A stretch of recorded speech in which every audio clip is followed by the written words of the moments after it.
अल्पसंख्यक मोर्चा कांग्रेस कमेटी गोकुलपुरी विधानसभा के अध्यक्ष मोहम्मद शाहिद ने जुम्मा अलविदा और ईद उल फितर की मुबारकबाद दी। इस मौके पर रामनवमी हनुमान जयंती की भी मुबारकबाद दी। देखते हैं कैमरामैन आसारानी के साथ शमशाद अली मसूदी की ये रिपोर्ट। मैं चौधरी शाहिद अली विधानसभा गोकुलपुर से अध्यक्ष हूँ। आज अलविदा जुम्मा है और पूरे मुल्क में खुशियाँ मनाई जा रही हैं, बल्कि पूरी दुनिया में खुशियाँ मनाई जा रही हैं मुस्लिम समाज की तरफ से। तो क्या मैसेज दे रहे हैं आज? मैं उन्हें बहुत बहुत शुभकामनाएं दे रहा हूँ अपनी तरफ से और पार्टी की तरफ से, और ऐसे ही दिन हमारे गुजरते रहें सभी देशवासियों की। और ईद की भी मैं शुभकामना दे रहा हूँ कि सब देशवासी खुशी से ईद मनाएं और बहुत अच्छी खुशी ईद मनाएं। आज जो आपने प्रोग्राम रखा है, जो भीड़ दिखा दी, किस मकसद है इसका, क्या रखा? इसका मकसद ये है कि मैंने एक ये अपने वार्ड से अस्पताल वार्ड से अलसम माइनॉरिटी का अध्यक्ष सुहेल खान को बनाया है। इसमें एक मैंने मीटिंग रखी है, सुहेल ही रखी है मीटिंग। अब सुहेल अभी फिलहाल मौके पर नहीं है, किसी काम में है, लेकिन मैंने उसे अध्यक्ष बनाया है कांग्रेस कमेटी।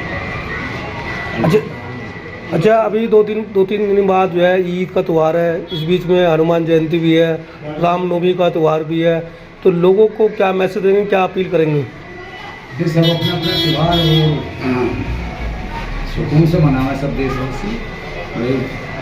ये त्यौहार है हमारे, साल भर में आते हैं और सब हम एक ही जुट रहते हैं। सब पब्लिक है और जनता सब अपने खुशी किसी के भहकाए में ना हो, अपना त्यौहार मनाए। इसी में ही भलाई है, इसी में अच्छा है। एक और बात है कि चुनाव की आचार संहिता लग गई, देश भर में चुनाव चल रहा, आम चुनाव है, और दिल्ली में आम आदमी पार्टी और कांग्रेस का गठबंधन है। तो यहाँ कैसा माहौल है?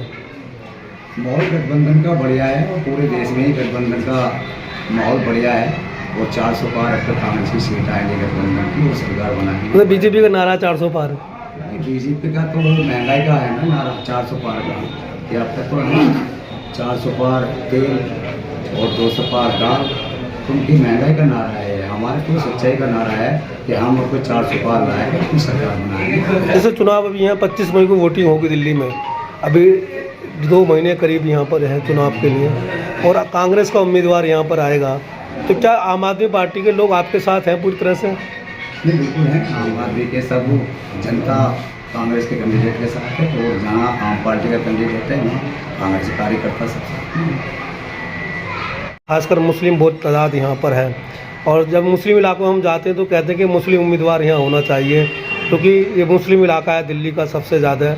तो क्या आपकी तरफ से भी कोई ऐसा नाम गया है कि यहाँ मुस्लिम उम्मीदवार हो, ये नाम हो, या ये मुस्लिम समाज से कोई उम्मीदवार होना चाहिए?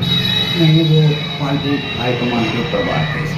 जो कमान हाईकमान देगी उसे जनता स्वीकार करेगी, वो कार्यकर्ता करेगी। और हाईकमान माइनॉरिटी तरफ से उनका नाम भेजा किसी मुसलमान का, या मुसलमान का टिकट होने की संभावना है? मुसलमानों को आगे आना चाहिए और टिकट मांगना चाहिए, और हाईकमान को सोचती है कि वहाँ तक चलेंगे, टिकट मांगेंगे तो हाईकमान की क्या नाम है आपका? मेरा नाम मोहम्मद कासिम है। कासिम साहब, लोकसभा का चुनाव बिल्कुल सर पे है, चुनाव चल रहा है देश भर में, आपकी लोकसभा में चल रहा है। ये सीट मुस्लिम बहुल्य इलाका है, तो क्या यहाँ के लोगों की डिमांड है कि मुस्लिम उम्मीदवार होना चाहिए? देखो, हमें गिल्ट तो है इस बात का कि कोई मुस्लिम उम्मीदवार होना चाहिए था, क्योंकि ये पूरी की पूरी सीट पे ज़्यादातर जो वोटिंग है वो मुसलमानों की है।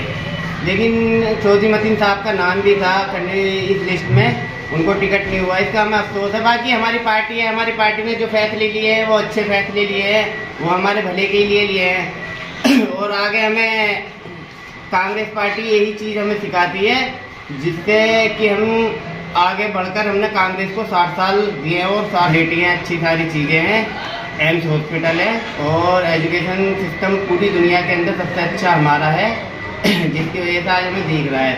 और हमें यही चीज़ें दिखाती है कि कांग्रेस कभी भी हिंदू मुस्लिम का बंटवारा नहीं करती। जहाँ लेकिन अगर हम बात करें, जिस लोग विधानसभा में आप बैठे हैं गोकुलपुर विधानसभा में, यहाँ हिंदू आबादी ज़्यादा है, मुस्लिम कम है, तो यहाँ जय श्री राम के नाम पे वोट देने वाले लोग हैं। तो क्या लगता है विकास को वोट देंगे जय श्री राम को? नहीं, कुछ लोगों की सुनकर ना हम इन चीज़ों को मान नहीं सकते। हमने देखा है देश के अंदर जो ये देश आज़ाद हुआ है ना, हिंदू मुस्लिम दोनों एक हुए थे, इन्हीं की मेहरबानी से, इनकी मेहनत से, इनकी लड़ाई से, इनकी आज़ादी से, इनके कोशिश की वजह से ही ये देश आज़ाद हुआ था।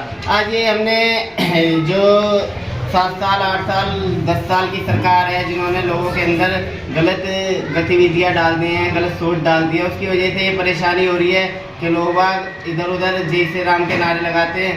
ये 110% लिख कर कहता हूँ, सिर्फ और सिर्फ जो बीजेपी के दलाल हैं, सिर्फ उनकी सोच है कि मुस्लिम बहुल इलाकों के अंदर जाकर जय श्री राम के नारे लगाएं, कहीं मुस्लिम चीज़ें हो रही हो या एक्टिविटी हो रही हो, वहाँ पर जय श्री राम के नारे लगाएं, जिससे कि देश का माहौल खराब हो। और मीडिया इनके साथ है और मीडिया इन चीज़ों को हाईलाइट कर कर दिखाती है और लोगों की नज़रों में आता है कि देश के अंदर ये चीज़ें हो रही हैं।